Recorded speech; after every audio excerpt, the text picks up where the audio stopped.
శ్రీ గురుభ్యో నమ.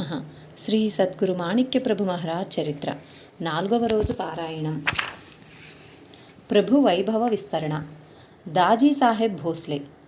జాముకు ఒకసారి వాయించే ఢంకా ధ్వని ఇప్పటికీ మాణిక్ నగర్కు వచ్చే యాత్రికులకు వినిపిస్తుంది. ఇది ఎప్పటి నుండి ప్రారంభించబడిందో తెలియదు.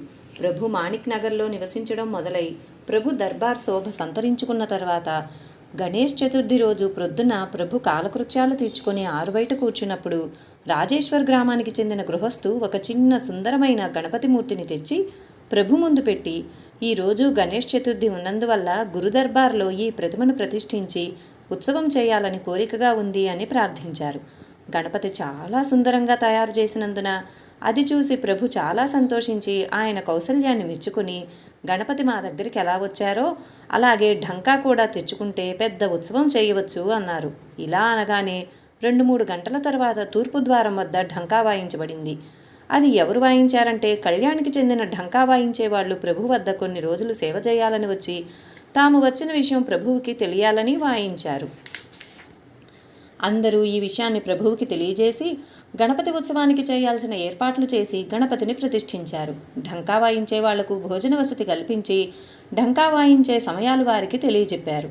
ఈ విధంగా జాముకు ఒకసారి ఢంకా వాయించడం మొదలైంది. 4-5 నెలల తర్వాత వారు తిరిగి వెళ్ళటానికి ప్రభు అనుమతి అడిగారు.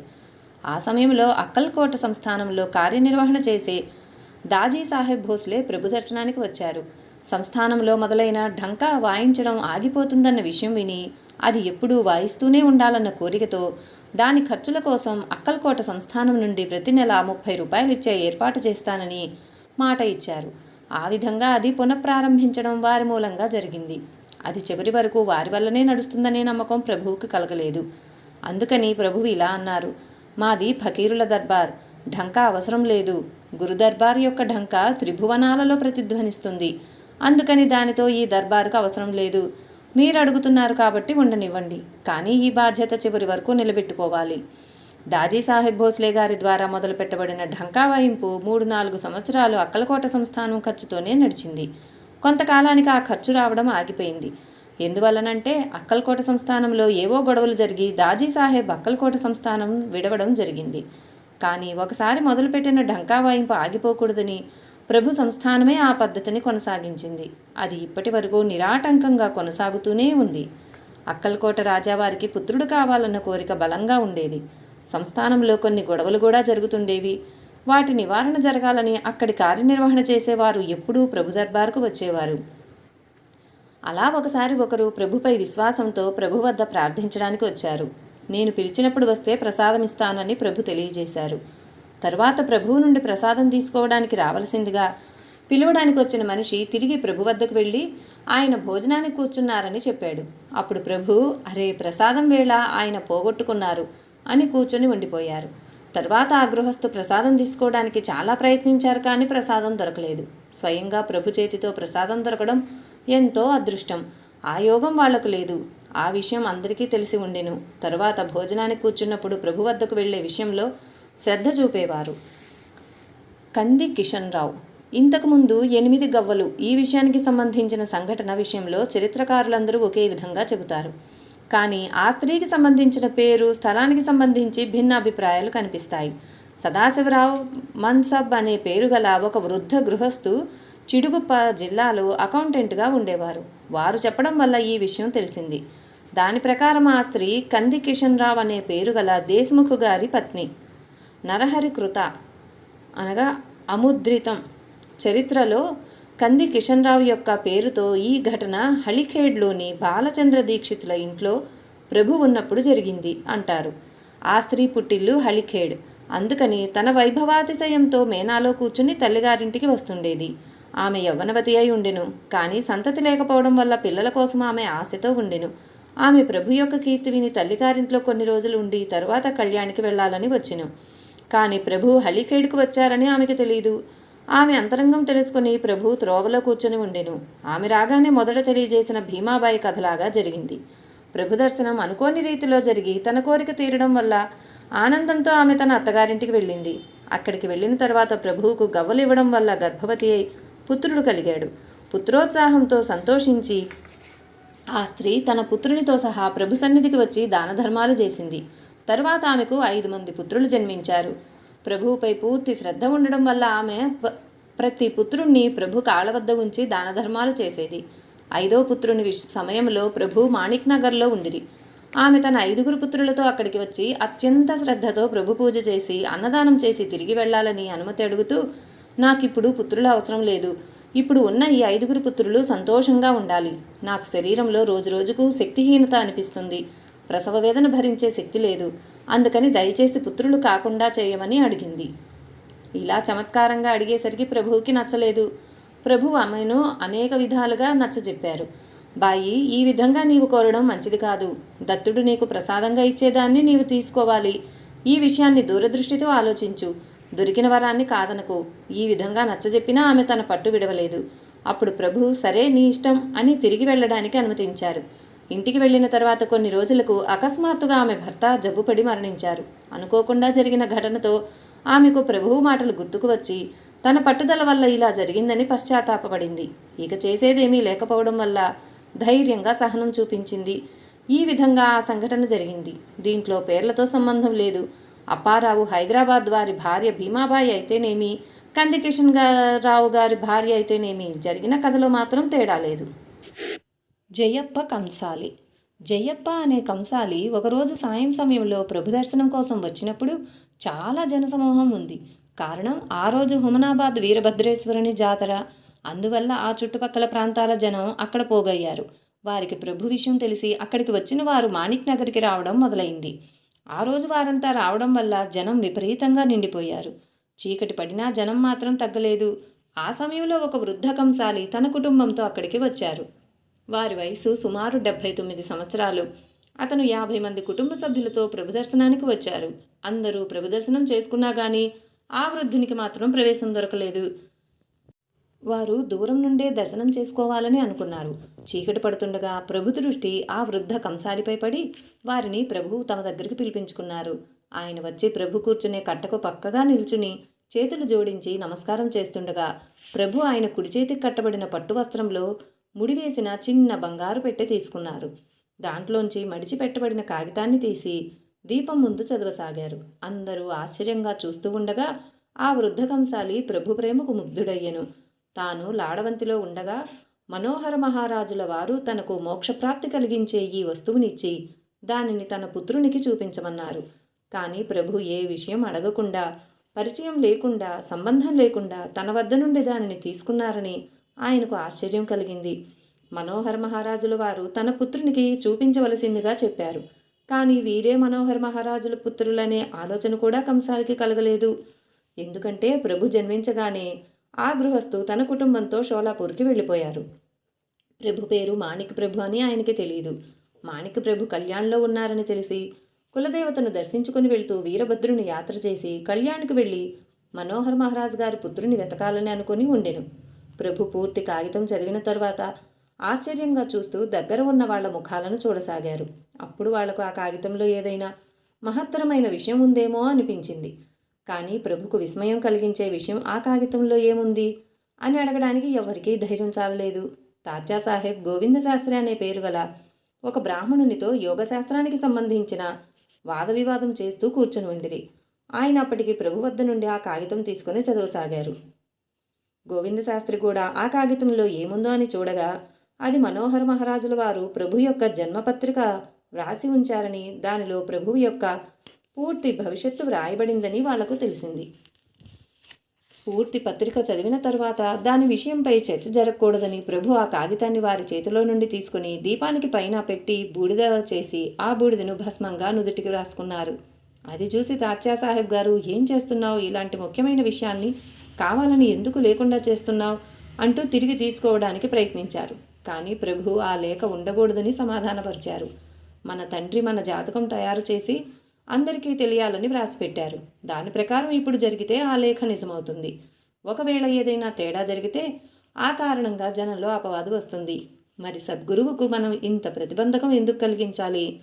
గుప్తంగానే ఉంటే మంచిది అన్న ప్రభు మాటలు వినగానే ఆ కంసాలి యొక్క సంశయాలు పటాపంచలైపోయాయి. మనోహర నాయక్ యొక్క పుత్రుడే ఈ మాణిక్ ప్రభు అని, వారిదే ఈ జన్మపత్రిక అని కంసాలికి అప్పుడు తెలిసింది. తనకు మోక్షమార్గం దొరుకుతుందో లేదో అనే శంక దూరం అవడం, ప్రభు యొక్క అంతర్జ్ఞానం యొక్క ప్రత్యక్ష అనుభవం జరగడం, మరియు మనోహర మహారాజుల వారు చెప్పిన దానికంటే ఎక్కువ సమర్థత ప్రభువులో కనిపించడం వల్ల పరమార్థ సాధనయే కాకుండా ఒకేసారి మోక్షప్రాప్తి కలిగించమని అడగాలని ఆయన ఆలోచించసాగారు. అక్కడ ఏది జరగాలో అదే జరుగుతుంది. తండ్రి మీకోసం తయారు చేసిన లేఖను మీరెందుకు లేకుండా చేశారు? భక్తుడు ఏదైనా ప్రతిజ్ఞ చేస్తే సద్గురువుగా దానిని పూర్తి చేయాల్సిన మీరు అనవసరంగా ఎందుకు శంకిస్తున్నారు? ఇలా తాత్యా సాహెబ్ గారు ప్రభుతో అంటూ బాధపడసాగారు. దానికి గోవిందశాస్త్రి మద్దతు ఇచ్చారు. ఆయన విద్వద్బ్రాహ్మణుడై ఉండెను. వారు ఇలా అన్నారు: కృష్ణ పరమాత్మ శస్త్రాలు ఉపయోగించనన్న శపథాన్ని భీష్మాచార్యుల కోసం విరమించవలసి వచ్చింది. రామావతార పూర్తి చరిత్ర కోయవాడైన వాల్మీకి కల్పనతో వ్రాయబడిన గ్రంథ ప్రమాణంగా పరమేశ్వరుడైన రామునికి మానవరూపం ధరించాల్సి వచ్చింది. ఇలా యుగయుగాలుగా సంప్రదాయం నడుస్తూ వస్తుంది. మనోహర మహారాజు రాసిపెట్టిన లేఖను కాల్చడానికి ఎవరు సమర్థులు? దానిని మీరు నిజం చేయాల్సింది. ఎందుకు కాల్చారు అనగానే ప్రభు ఇద్దరిని సమాధానపరిచారు. అప్పుడు ఆ కంసాలి మాట్లాడసాగాడు. ప్రభు మహారాజ్, మీ తండ్రి వ్రాసిపెట్టిన విధంగా మీ చేతులతో ఏది కావాలో అది తనకు తానే అవుతుంది. కానీ ఆయన ఇచ్చిన మాట మాత్రం మీరిప్పుడే పూర్తి చేయాలి. వయసు 75 సంవత్సరాలు గడిచిపోవడం వల్ల జీవితం యొక్క భరోసా కనిపించడం లేదు. మనోహర్ మహారాజుల వారితో నా రుణానుబంధం ఎంతటిదో నా మనసుకు తెలుసు. మీ మాతృశ్రీ బయమ్మకు గుర్తు ఉండవచ్చు. ఆ తండ్రి ధన్యులు. మీ వంటి పుత్రరత్నాన్ని జగత్ కళ్యాణం కోసం ఉత్పన్నం చేసి తాను మాత్రం ఎప్పుడో స్వర్గానికి వెళ్ళారు. ఇలా కంసాలి అమాయకంగా మాట్లాడింది విని ప్రభువుకు ఆయనపై ప్రేమ కలిగింది. దానికి కారణం తండ్రి ఏం చెప్పారో ప్రభువుకు ముందే తెలుసు. అయినా కూడా తండ్రి ఏం మాటిచ్చారో ముందు చెప్పమని అడిగారు. ఆయన ఆశీర్వాదంతో పూర్తి చేయబడుతుందేమో చూద్దాము అన్నారు. అప్పుడు ఆ వృద్ధుడు ఇలా చెప్పారు: మీ తండ్రి వల్ల మాకు ఉపకారం జరిగింది. ఆయన చెప్పడం వల్ల నేను లాడవంతి విడిచి షోలాపూర్కి వెళ్ళి సుఖంగా సంసారం చేస్తూ ఉన్నాను. పుత్రులు, కోడళ్ళు, మనుమలు, మనుమరాళ్లతో సంతోషంగా కాలం గడిపాను. పరమార్థం లభించడానికి ఏదైనా దారి చూపించండి అని అడిగితే ఆ రోజులు ముందున్నాయని ఎప్పుడూ అనేవారు. మీరు జన్మించిన రోజు మధ్యాహ్నం 2 గంటల సమయంలో ఈ జన్మపత్రిక తయారు చేసి నాకిచ్చి జాగ్రత్తగా ఉంచి ఉపనయనం అయిన తర్వాత నీకు వీలైనప్పుడు వెళ్ళి కలిసి ఇది చూపించు, అప్పుడు నీ కోరిక పూర్తవుతుందని నాతో అన్నారు. నేను షోలాపూర్కి వెళ్ళిన తర్వాత ఆయన కూడా లాడవంతిని విడిచి వెళ్ళిపోయి కళ్యాణ్లో నివసించారని, అక్కడే దేహత్యాగం చేశారని విన్నాను. అప్పుడు మీ దర్శనానికి రావాలని అనుకున్నాను, కానీ ఇంట్లో కొన్ని కారణాల వల్ల రాలేకపోయాను. తర్వాత వీలు చేసుకుని రావాలనుకున్న వేళలో మీరు ఎవరినో వెంట తీసుకొని పండరీపురం వెళ్ళారని తెలిసింది. అందుకని రాలేకపోయాను. అందరూ అంటే మీ తాతగారింట్లో కూడా దేశాంతరం వెళ్ళారని తెలిసి నిరాశ చెందాను. తర్వాత హరిపై భారం వేసి ఉండిపోయాను. వీరభద్రుడు మా కులదేవత అవడం వల్ల చాలా రోజులుగా రావడం కుదరక కుటుంబ సభ్యులందరితో దర్శించుకుందామని ఇలా వచ్చాము. బాపు మనోహర్ నాయక్ గారు యొక్క చిరంజీవులు మీరే అని నాకు తెలియదు. కళ్యాణ్లో మాణిక్ ప్రభు అనే పేరు గల సాధు మహనీయులు ఉత్పన్నమయ్యారని, వారే ఈ గ్రామాన్ని తయారు చేశారని నిన్ననే నాకు తెలిసింది. నేనే తిరిగి వెళ్లే ముందు కళ్యాణ్కి వెళ్ళి మిమ్మల్ని వెతకాలని మరియు వెళ్తూ ఈ కొత్త సాధు యొక్క దర్శనం చేసుకోవాలని ఈరోజు పొద్దున ఇక్కడికి వచ్చాను. బాపు యొక్క ఆశీర్వాద ప్రభావంతో అయాచితంగా మీ దర్శనం దొరికింది. ఇదంతా చెప్పేసరికి ఆ వృద్ధుడు అలసిపోయాడు. మరియు తన తండ్రిపై ఉన్న భక్తికి ప్రభు సంతృప్తులై ముందుగా అతన్ని క్రింద కూర్చోబెట్టి వారితో మృదుమధురమైన స్వరంతో, తండ్రి మిత్రుడు తండ్రితో సమానులు. మీ వంటి వారికి మా వంటి పిల్లలు ఏమి ఉపదేశం ఇవ్వాలి? వృద్ధులు జగత్తులోని మంచి చెడు 2 విషయాలను వేల సంఖ్యలో అనుభవించి ఉండడం వల్ల ముందు దారి దానికదే కనిపిస్తుంది. ఇప్పటి కాలంలోని మాకు జగత్తంటే ఏమిటో తెలియదు. మేమెలా ఇతరులకు పరమార్థానికి దారి చూపించాలి? ప్రభు మాటలు విని మధ్యలో ఆ వృద్ధుడు, మహారాజ్, ఈ సమయంలో మీరేదో సత్పురుషుడని లేదా మనోహర బాబు పుత్రులని మీపై భారం వేయట్లేదు. నాకు తప్ప ఇతరులకు తెలియని ఎన్నో జరిగిన విషయాలను మీరు సరిగ్గా గుర్తుపట్టడం వల్ల మీరు సర్వవ్యాపకమైన పరమేశ్వరులని నాకు నిశ్చయంగా తెలిసింది. మీ వాస్తవిక స్వరూపం తెలిసింది. నాకు ఒక విన్నపం చేసుకోవాలనిపిస్తుంది. నాకు ఈ వయసులో జపతపాలు, నియమనిష్టలు, అనుష్ఠానాలు సాధ్యం కావు. అలాంటి మార్గంలో కాకుండా ఒకేసారి మోక్షప్రాప్తి కలిగే మార్గం చెప్పండి. మీ ఆజ్ఞ నేను శిరసావహిస్తాను. నేను తిరిగి వెళ్ళి మాత్రం ఏం చేస్తాను? ఎప్పటి వరకు మీ ఈ అసామాన్య సామర్థ్యయుక్తమైన సగుణమూర్తి నా దృష్టి ముందు ఉంటుందో అప్పటి వరకు మీ పాదాల వద్ద ఉండి నా దేహాన్ని అర్పిస్తాను. ఈ విధంగా ఆ వృద్ధుని పట్టుదల, అమాయకత్వం అక్కడ ఉన్న అందరికీ ఆశ్చర్యం కలిగించింది. ప్రభు మాత్రం నవ్వుతూ ఇలా అన్నారు, ఈ విధంగా తమకు కావాలని పంతంతో మోక్షప్రాప్తి కోసం పట్టుబట్టేవారికి ముక్తినీయడం కష్టమైన పని కాదని వారు మనసులో అనుకోగానే ముక్తి లభించినట్లే అంటూ ఆ తరువాత గౌరవంతో వినయపూర్వకంగా ఆ అమాయక కంసాలితో ప్రభు ఇలా అన్నారు, మా యొక్క తీర్థరూపంపై మీకు ఇంతటి నిష్ట ఉంటే ఇలా చెయ్యండి. అయినంత తొందరలో షోలాపూర్కి వెళ్ళి ఇప్పటి వరకు సంపాదించిన సంపదను ఆప్తులకు మీ ఇష్టానుసారంగా యోగ్యత తెలుసుకొని పంచండి. వాళ్లల్లో మీ తర్వాత మనస్పర్ధలు కొట్లాటలు రాకుండా చేసి ఒకసారి మీరు సంతృప్తులైతే మీ కోరిక కూడా పూర్తవుతుంది. ప్రభు ఆజ్ఞను కంసాలి ఆనందంగా ఒప్పుకున్నారు. ఈ విధంగా ప్రభు యొక్క జన్మ విషయం సగమైన విశ్వసనీయ సమాచారం తెలియడం వల్ల పూర్తిగా తెలుసుకోవాలని దర్బార్లో జనాలకు ఉత్కంఠ కలిగింది. కానీ అది తీరే దారి కనిపించలేదు. తరువాత తాత్యాసాహెబ్ ప్రభువుకు విన్నవించుకుని ఆ గృహస్థును 2 రోజులు ఉండమన్నారు. సపరివారంతో బయ్యమ్మ దర్శనం చేసుకుని 2 రోజులు సంతోషంగా ఉండడానికి ఆ గృహస్థు అంగీకరించాడు. 2వ రోజు అమ్మ మరియు దాదా మహారాజ్ కాళ్లకు పిల్లలను నమస్కరించవలసిందిగా చెప్పారు. 2 రోజులు సంతోషంగా గడిపి ప్రభు వద్ద ప్రసాదం తీసుకుని తిరిగి వెళ్లారు. తరువాత ప్రభు ఆజ్ఞ ప్రకారంగా తన సంపదను పంచి, ఇప్పుడు నేను నిజంగా మనోహర్ మహారాజ్ మాణిక్ ప్రభు వచనానుసారం ముక్తుడనయ్యాను. ఈ మాటలు ఆయన నోటి నుండి వెలువడగానే బ్రహ్మరంధ్రం నుండి ప్రాణం పోయింది. ఈ సంఘటన ఆయన సంపదను పంచిన రోజే జరిగింది. ఈ విషయం ప్రభువుకు హుమనాబాద్ గృహస్థు ద్వారా వెంటనే తెలిసింది. వారి వంశం వారు ఇప్పటికీ ధన కనక సంపన్నులై ప్రభు సంస్థానానికి వస్తూ వారి శక్త్యానుసారంగా సేవ చేస్తూనే ఉన్నారు. గాజర్ పుత్రులు. ప్రభు ఒకరోజు స్నానం చేస్తుండగా ఒక వృద్ధురాలు తనతో పాటు తన 7 పుత్రులను తీసుకొని దర్శనానికి వచ్చింది. అందరికంటే పెద్దవాడికి సుమారు 30 సంవత్సరాలు ఉంటాయి. ఒక పుత్రునికి ఇంకొక పుత్రునికి మధ్య సుమారు 2 సంవత్సరాల తేడా ఉంటుంది. ఆమె బలంగా పుష్టిగా ఉండేది. ప్రతి ఒక్కరి తలపై గాజర్లను మూటగా పెట్టి తనతో తీసుకొని వచ్చారు. ఆ వృద్ధురాలికి సుమారు 60 సంవత్సరాల వయసు ఉండెను.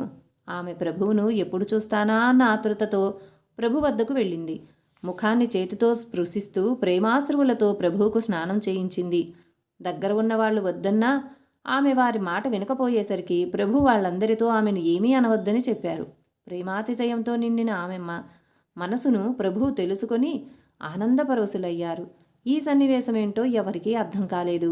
ఆమె మనస్సు శాంతించిన తరువాత దగ్గర ఉన్న వాళ్ళు అడిగితే ఇలా చెప్పసాగింది, నేనెన్ని సంవత్సరాల నుండో వీరిని వెతుకుతున్నాను, కానీ వీరెక్కడున్నారో తెలియలేదు. వీరు మా లాడవంతి బచ్చమ్మ యొక్క మనవడు రత్నాభావు. ఇప్పుడు మీరు తనను ప్రభు అనండి, ఇంకా ఏమైనా పిలవండి. నాకు మాత్రం రత్నాభావు అని తెలుసు.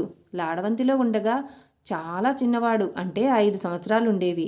అప్పుడు నా తలపై ఉన్న బుట్టలో నుండి 7 గాజర్లను తీసుకుని నాతో నీకు 7 పుత్రులు కడుగుతారు అని చెప్పారు. అప్పుడు నాకు ఆశ్చర్యం అనిపించి ఇంకా తీసుకోమని బుట్ట చూపించాను. కానీ తను తీసుకున్నది చాలు అన్నారు. తర్వాత నాకు 7 పుత్రులు జన్మించారు. ఇప్పుడు వాళ్లను దర్శనానికి తీసుకొని వచ్చాను. రత్నాభావు లాడవంతి నుండి కళ్యాణ్కి వెళ్ళారు. నేను వారిని కలవలేకపోయాను. తర్వాత ఇక్కడికి వచ్చారని తెలిసి నా పుత్రులను తీసుకొని వచ్చాను. నా కోరిక తీరింది. ఎప్పుడు వారిని కళ్ళ నిండా చూస్తానో అనిపించింది. బాబా, నీవు నిజంగా దేవుడివే. ఆ వృద్ధురాలి అంతఃకరణలో నిండిన ప్రేమామృతంపై ప్రభువుకి తృప్తి కలిగింది. భక్తుల నిష్కపట ఉజ్వల ప్రేమ ప్రభు యొక్క ఆనందసాగరంలో భర్తీ కావడానికి కారణభూతం అవుతుంది. ఇది ఈ సమయంలో అనుభవపూర్వకమైంది. ప్రభు ఆనందంతో ఆ పుత్రులను చూస్తూ వినోదంతో అందరూ పుత్రులు గాజర్లాగే కనిపిస్తున్నారు కదూ అన్నారు.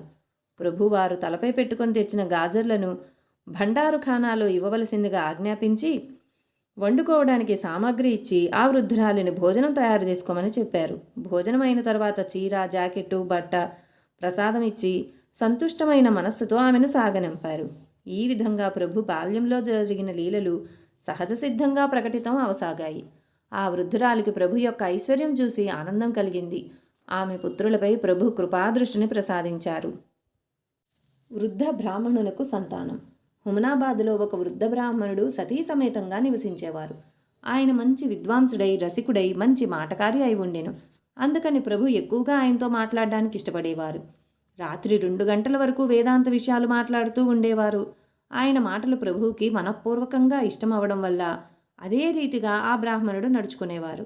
ఆయన పత్ని పతివ్రతయై సుశీలయ్యి ప్రభువుపై పుత్రప్రేమను చూపించేది. కానీ ఆమెకు సంతానం లేకపోవడం వల్ల సంతానం కావాలని మనసులో కోరిక ఉండేది. అందుకని ప్రభువును అలా చూసేదని ప్రభువుకి తెలుసు. ఒకరోజు ఈ వృద్ధ దంపతులు ప్రభు ముందు కూర్చున్నప్పుడు మహాసాధ్వి వెంకమ్మ దర్శనానికి వచ్చింది. చరణాలపై తల వంచి నమస్కరించి చేతులు కట్టుకొని ముందు నిలబడింది. అప్పుడు ప్రభు, వెంకీ 4 రోజులు కనిపించలేదు ఎందుకని అని అడిగారు. అప్పుడు ఆమె ఇలా అంది, మహారాజ్, పూర్వపాపం వల్ల నెలలోని 4 రోజులు ప్రత్యక్ష పాదుక దర్శనం కలగదు. దీనికి ఏదైనా ఉపాయం చూపిస్తే నాకు ఆనందం కలుగుతుంది. వెంకమ్మ యొక్క ఈ మాటలు విని ప్రభు ఇలా అన్నారు, వెంకే, నీకు విసుగు అనిపిస్తే మనసులో ఎవరికైతే కోరికగా ఉందో వాళ్ళకిచ్చివేయి. అప్పుడు వెంకమ్మకు వృద్ధ బ్రాహ్మణ స్త్రీని చూపిస్తూ ఆమె చేతిపై నీటి ధారను విడువు అనగానే వెంటనే వెంకమ్మ చేతిలో నీరు తీసుకుని ఆ స్త్రీ చేతిపై విడిచింది. తరువాత నెల తిరగగానే ఋతుమతి అయ్యే బాధ నుండి వెంకమ్మకు ముక్తి లభించింది. తిరిగి ఋతుమతి కావడం జరగలేదు. ఆ వృద్ధ సాధ్వి 12 సంవత్సరాల తర్వాత తిరిగి ఋతుమతి అయ్యింది.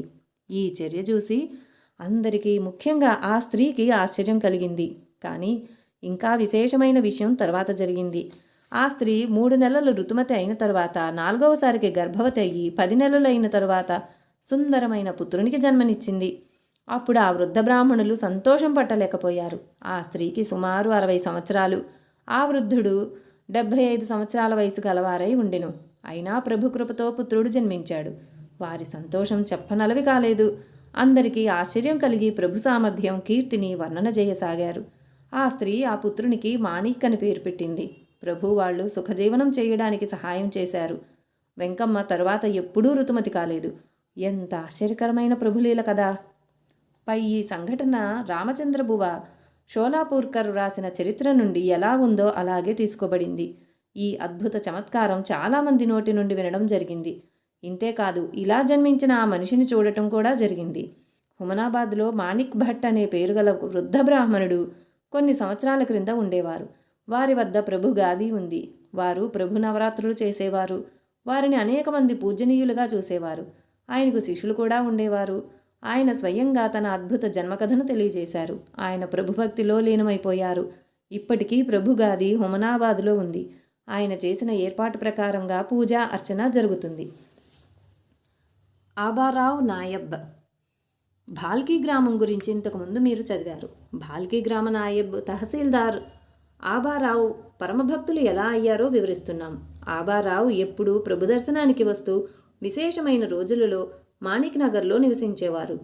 ఒకసారి భాల్కీ తాలూకాలో వసూలు నిమిత్తం జమ అయిన 10,000 రూపాయలు హైదరాబాదులోని నవాబుకు ముట్టచెప్పడానికి తానే ఒంటెపై తీసుకువెళ్లవలసి వచ్చింది. హైదరాబాద్ వెళ్ళడానికి ముందు ప్రభు దర్శనం చేసుకుని ప్రసాదం తీసుకుని వెళ్లాలనే ఉద్దేశంతో మాణిక్ నగర్కి వచ్చారు. ఆ రోజు ముస్లింల గ్యారవి పండగ ఉండెను.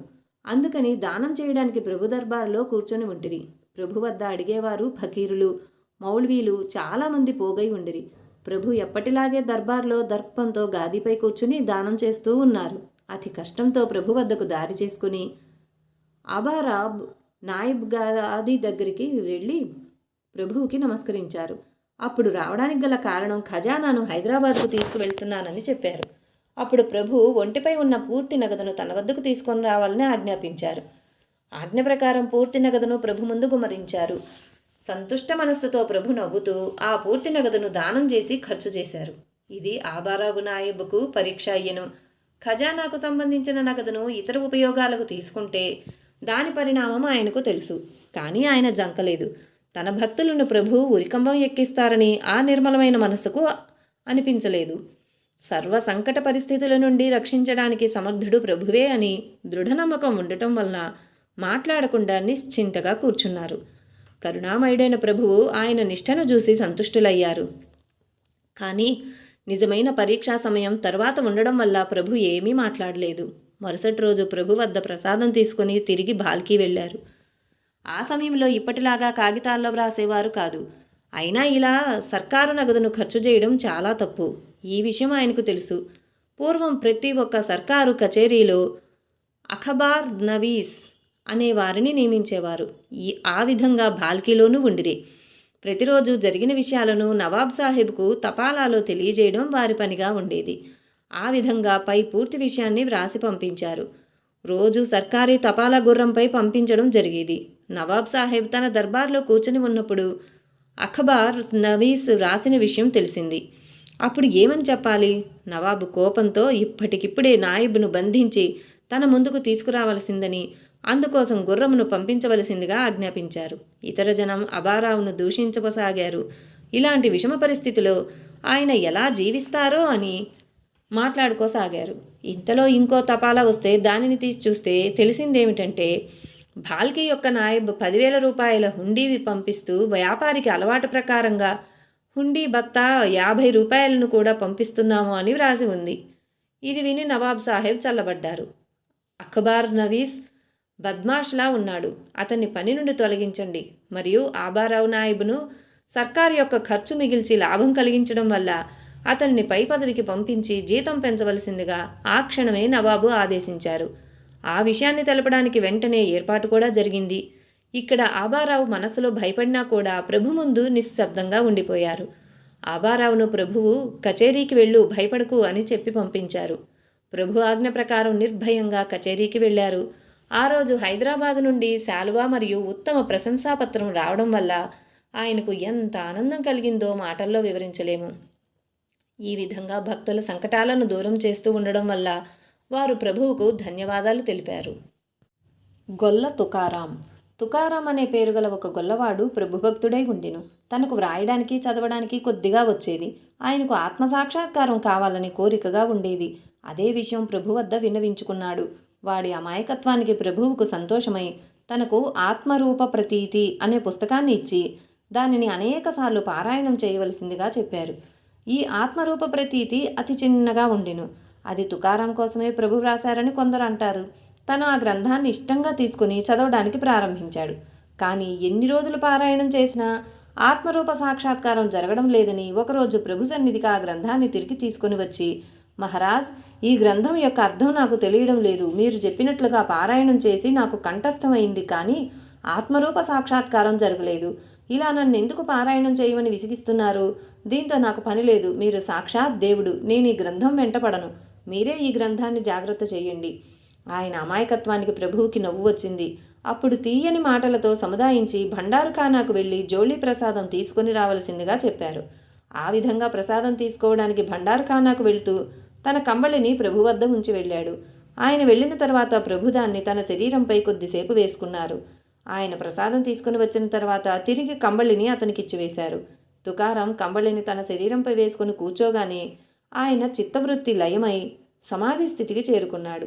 స్వరూప సాక్షాత్కారం అంటే ఏమిటో దాని ప్రత్యక్ష అనుభవం ఒక్క క్షణంలో తుకారాంకి కలిగింది. కంబళి కప్పుకొని ఆనందానుభూతిలో లీనమై తన్మయత్వ స్థితిలో ఉండిపోయాడు. ప్రభు అడిగారు, తుకారాం, నీకేమైంది? మహారాజ్, నాకు ఏం కావలసి ఉండెనో అది దొరికింది అన్నారు. ఇలాంటిదేదైనా కావాలని కోరిక ఉండేది. ఆ కోరిక ఈరోజు ఫలించింది. నేను ధన్యుడనయ్యాను. ప్రభు స్పర్శలో ఎంత సామర్థ్యం ఉందో దాని అనుభవం భక్తులకు తెలిసింది. తుకారాం తర్వాత తురీయ స్థితిలో ఉండి ముక్తుడయ్యాడని వేరే చెప్పే అవసరం లేదు. పై సంఘటన విఠలరావు తాలూక్దార్ తేర్పల్లి సమక్షంలో జరగడం వల్ల ఆయనే చెప్పడం జరిగింది. ఇలా ఎన్నో జరిగిన ఘటనలు ఈ గ్రంథంలో వ్రాయడం అసత్యం. ఆ కాలంలోని విశ్వసనీయ గృహస్థుల నుండి దొరికిన మహత్తరమైన విషయాలు ఈ గ్రంథంలో వివరించబడినాయి. జాగీరు యొక్క దానం. ప్రభు మాణిక్ నగర్లో నివసిస్తున్నారనే విషయం అన్ని దిక్కులకు వ్యాపించింది.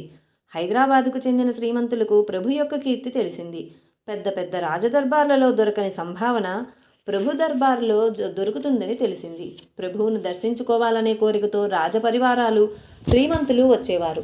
తమ రాజ్యానికి భూషణంగా ఉన్న ఈ మహనీయుని కీర్తి అప్పటి షహన్షా అలహజరత్ అఫ్జల్ ఉద్దౌలా చెవిన పడెను. కానీ ఆయనకు ప్రభువును దర్శించుకోవాలని ఉన్న కోరిక ఎలా తీరుతుంది? ప్రభు అయినా హైదరాబాద్కి వెళ్ళాలి, లేదా హుజూర్ అయినా ప్రభు వద్దకు రావాలి.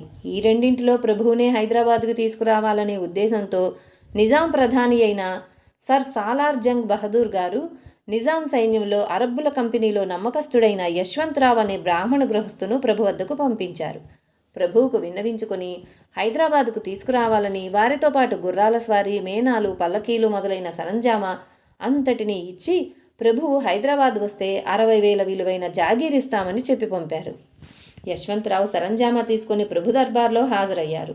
ఆయన సన్మానపూర్వకంగా ప్రభు ముందు దండ ప్రమాణాలు చేసి తాను వచ్చిన కారణాన్ని నివేదించి పంపించిన కానుకలను ప్రభు చరణాల వద్ద ఉంచాడు. మరియు జాగీర్ ఇస్తానన్న విషయాన్ని కూడా తెలియజేశారు. మేము ఫకీరులం, జాగీరు తీసుకుని మేం చేస్తాం, మేము ఏ వైపుకు చూస్తే అదే మా జాగీరు, విశ్వమంతా ప్రభువుకు రాజ్యం, మీ యజమాని ఇచ్చిన దానికంటే 10 రెట్లు కావాలనుకుంటే ఆయన్ని ఇక్కడికే రమ్మని చెప్పండి, ఏది అడిగితే అది దొరుకుతుంది, నేను ఇక్కడ ఉండడం తన రాజ్యమునకు రక్ష అని నిజాంతో చెప్పండి అన్నారు. ప్రభు యొక్క ఈ స్పష్టమైన జవాబు అందరికీ ఆశ్చర్యం కలిగించింది. కానీ ఆ జవాబులో ప్రభు యొక్క దైవత్వం ఉంది. ప్రభు యొక్క స్వతంత్ర ప్రవృత్తి జనులందరికీ తెలిసింది. బంగారు సంకెళ్లతో ప్రభువుని కట్టివేయడం సాధ్యమవుతుందా? ఒకసారి గొల్లవాడు తన అమాయక ప్రేమతో ప్రభువుని వశపరుచుకోవచ్చు, కానీ షెహన్షా ధనం ఆశ చూపించి దూరంగానే ఉండిపోయాడు. ఇలాంటి వారు ప్రభువు నుండి దూరంగానే ఉంటారని పై సంఘటన నుండి మనకు తెలుస్తుంది. ప్రభు ప్రసాదంతో అఫ్జలుద్దౌలాకి పుత్రప్రాప్తి అయ్యి ప్రభు యొక్క ఆజ్ఞతో ఆ పుత్రునికి మహబూబ్ అని నామకరణం చేశారు. ముందు ఈయన మహబూబ్ అలీ పాషా పేరుతో హైదరాబాద్ నిజాం అయ్యారు. టర్రా హుసేన్ ఖాన్. ప్రభు దర్బార్లో హిందుస్థాన్లోని చాలా వరకు ప్రసిద్ధులైన కళాకారులు వచ్చేవారు. దాంట్లో పేరు పొందిన గాయకులు ఎక్కువగా వచ్చేవారు. ప్రభు గానప్రియులై శాస్త్రమర్మం తెలిసిన వారని అన్ని వైపులా ఖ్యాతి గడించి ఉండిరి. రాజు నుండి భరణం దొరికినా కూడా సంగీత జ్ఞానం రాజులకు అంతంత మాత్రం అవడం వల్ల నిజమైన గాయకుల ప్రతిభ తెలిసేది కాదు. వారి ప్రతిభను ప్రదర్శించడానికి అనువైన ప్రదేశం ప్రభు వద్దనే అని తెలియడం వల్ల హైదరాబాద్ నుండి మాణిక్ నగర్కి వచ్చేవారు. ఇతర ప్రదేశాలకు చెందిన వారు కావాలని ప్రభు వద్ద హాజరీ వేయడానికి వచ్చేవారు. ఒకసారి ఇలాగే ప్రఖ్యాత గాయకులలో ఒకరైన హుస్సేన్ ఖాన్ అనే పేరుగల గాయకుడు ప్రభు కీర్తి విని రావడం జరిగింది. ఆయనకు ఇంతకుముందు సంస్థానాలలో ఆదరణ పొంది ఉండిరి. వీరికి తన విద్యపై గాత్రంపై చాలా గర్వంగా ఉండేది. రాజదర్బార్లో బహుమానం ఎంత దొరికినా సమాధానం కలగలేదు. తన పాండిత్యం తెలుసుకునేవారు ఎవరూ దొరకట్లేదని ఆయనకు అనిపించేది. ఒకరోజు దర్బార్లో ఆయన పాట పాడుతుండగా రాజావారు ఆయన్ను మెచ్చుకున్నారు. కానీ ఆయనకు దానికి కోపం వచ్చింది. మహారాజా, మీరేం తెలుసుకుని నన్ను పొగిడారు? ఇలా పిచ్చి ప్రశ్నలతో తన పాటను త్వరగా ముగించాడు. రాజుకు సంగీత జ్ఞానం లేదని, అలాంటి గాడిదల ముందు సంగీతం పాడకూడదని నిశ్చయించుకున్నాడు. మంచి గాయకుడు కానీ ఇలా ఫకీరు బుద్ధితో అధిక ఉన్మత్తుడై విద్యను గుర్తించేవారు ఎవరైనా దొరుకుతారా అని వెతుకుతూ ఉండగా ప్రభువు కీర్తి విని మాణిక్ నగర్ వచ్చి ఉండిపోయారు. అక్కడ దర్బార్లో ఎందరో విద్వత్తుగల గాయకులను కలుసుకున్నారు. ఇతరుల సంగీత కార్యక్రమం ప్రభు ముందు జరిగి భరణం కూడా దొరికింది. రోజు భోజనం చేస్తూ భత్తా దొరికి పడి ఉన్నా కూడా హాజరీ వేసే సమయం రాలేదు. మాణిక్ నగర్కు వచ్చిన తర్వాత ప్రభువుకి తన సంగీత ప్రతిభ తెలుస్తుందని అనిపించింది. కానీ నమ్మకం కలగలేదు. ప్రభు ముందు పాడితేనే తెలుస్తుంది, లేకపోతే తన విద్య ప్రభువుకి ఎలా తెలుస్తుంది? ఇలా అనుకుంటూ 4 రోజులు గడిచిన తర్వాత ఎలాగైనా ప్రభు ముందు పాడాలని అనుకుని అలాంటి సమయం కోసం ఎదురు చూస్తుండగా చివరికి ప్రభు అనుమతి లభించింది. అప్పుడు ఆయన పాడడం ప్రారంభించాడు. ఆయన పాడుతుండగా ప్రభు ఆ వైపు కన్నెత్తి కూడా చూడలేదు. ప్రభు తన పాట వినడం లేదని, ప్రభు శ్రద్ధగా వినాలని తన పాటను ఆ రోజు తన విద్వత్తునంతా ఉపయోగించి పాడాడు. 4 వైపులా కళాకారులు నిండి ఉన్నారు. అందరూ వాహ్ వా అనసాగారు. ప్రభు మాత్రం ఆయన వైపు చూడకుండా ఇతరులతో మాట్లాడుతూ ఉండిరి. తన ప్రతిభ చూపించి ప్రభువును ఆకర్షించాలని ఆయనకు ఉత్కంఠత కలగసాగింది.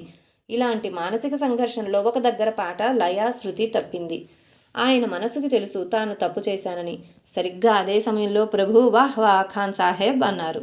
అప్పుడు సిగ్గనిపించింది. ఇతరులకు దాని మర్మం తెలియలేదు. కానీ ప్రభువుకి పాటలోని రహస్యమంతయు తెలిసిందని ఆయనకు గర్వభంగం అయ్యింది. దాంతో ప్రభువుకి సంతోషమైంది. హుసేన్ ఖాన్ కళ్ళ నుండి ఆనందాశ్రువులు రాసాగాయి. పాటను ముగించి ప్రభు ముందు దండ ప్రమాణాలు చేసి, మహారాజ్, నా విద్య మరియు జన్మ సార్థకమైంది. నేను విద్యపై అహంకారంతో గర్వితుడన అయ్యాను. అందువల్ల నన్ను టర్రా హుసేన్ ఖాన్ అంటారు. ఇక్కడ నాకు గర్వభంగం అయ్యింది. ఇప్పటి నుండి మీ కాళ్ళ దగ్గరే ఉండి పాడతాను, ఎక్కడికి వెళ్ళనని దృఢ నిశ్చయం చేసుకున్నాడు అన్నాడు. ప్రభు ఆయన్ని గౌరవించి తన దర్బారులో ఉంచుకున్నారు. ఆయనకు ప్రభు పాడితే వినాలని చాలా కోరికగా ఉండేది. ప్రభు పాట దర్బార్లో మాత్రం వినిపించేది కాదు. ఎప్పుడైనా పుంగి తీసుకొని పాడుతారని విన్నాడు, కానీ పాట వినే సందర్భం మాత్రం రాలేదు. ఒకరోజు ప్రభు నివసించే గుడారం వద్ద తిరుగుతుండగా ఒక మధురమైన స్వరం వినిపించసాగింది. దగ్గరికి వెళ్ళి వింటే ప్రభు ఏవో పదాలు అంటూ పాడుతున్నారని అనిపించింది. ఎక్కడి నుండి ధ్వని వినిపిస్తుందో అక్కడ ప్రభు శౌచాలయం ఉండేది. గోడ ఆ వైపు నుండి ప్రభు పాడే పాట విని ఆయన అవాక్కైపోయాడు. ఆయన కళ్ళ నుండి ఆనందాశ్రువులు కారుతున్నాయి. ఆయన తన దేహాన్ని మరిచి తన్మయత్వంతో ఉండిపోయాడు. చాలాసేపు పాట నడిచింది. పాట అంటే ఎలా ఉంటుందో ఆ అనుభవం ఆయనకు అప్పుడు కలిగింది. దాని ముందు తన పాట విలువ ఏ పాటిదో తనకు అప్పుడు తెలిసొచ్చింది. తరువాత ప్రభువుకి సన్నిహితుడై ఎక్కడికి వెళ్ళక ఇక్కడే దేహం చాలించాడు. సంగీతానికి సంబంధించిన విషయంలో ప్రభు దర్బార్ కీర్తి ఇప్పటికీ పదిలంగా ఉండి మార్తాండమాణిక్ ప్రభువుల యొక్క సంగీత శాస్త్ర ఖ్యాతి ఇంతగా పెరిగిందంటే అప్పటి పేరు పొందిన కళాకారులు మహారాజుల ముందు తమ విద్యను ప్రదర్శించారు. ఆ సేతు హిమాచలంలోని అన్ని వైపుల నుండి కళాకారులు ఇక్కడికి వచ్చి వెళ్ళారు. గాయకుల నిజమైన ప్రతిభ ఈ స్థలంలో తెలిసి ఉత్కృష్ట గౌరవం కూడా ఇక్కడ దొరికేది. కాశీనాథ్ పంత్ ఛత్రే వద్ద ఉన్న రహమత్ ఖాన్ అనే గాయకుడు ఇలాగే తిరుగుతూ ఇక్కడికి వచ్చారు. వీరు మంచి శుద్ధ తత్వంలో పాడేవారు. వారికి పూర్తి జగత్తులో మాణిక్ నగర్లోనే ముక్తకంఠంతో పాడగలనని అనిపించింది. 1 నెల రోజులు ప్రభు దర్బార్లో ఆయన పాడారు. రోజు 3-4 గంటలు ఆయన సంగీత కచేరీ జరిగేది. వారి గానం ముగిసిన తర్వాత కాశీనాథ్ ఛత్రే ఇలా అన్నారు: రహమత్ ఖాన్ ఇంత ఉత్సాహంతో ఎక్కడా పాడలేదు. ఆయన ఇప్పటి వరకు సంపాదించిన విద్యకు సార్థకత ప్రభు మహారాజ్ దర్బార్లో పాడడం వల్ల వచ్చింది.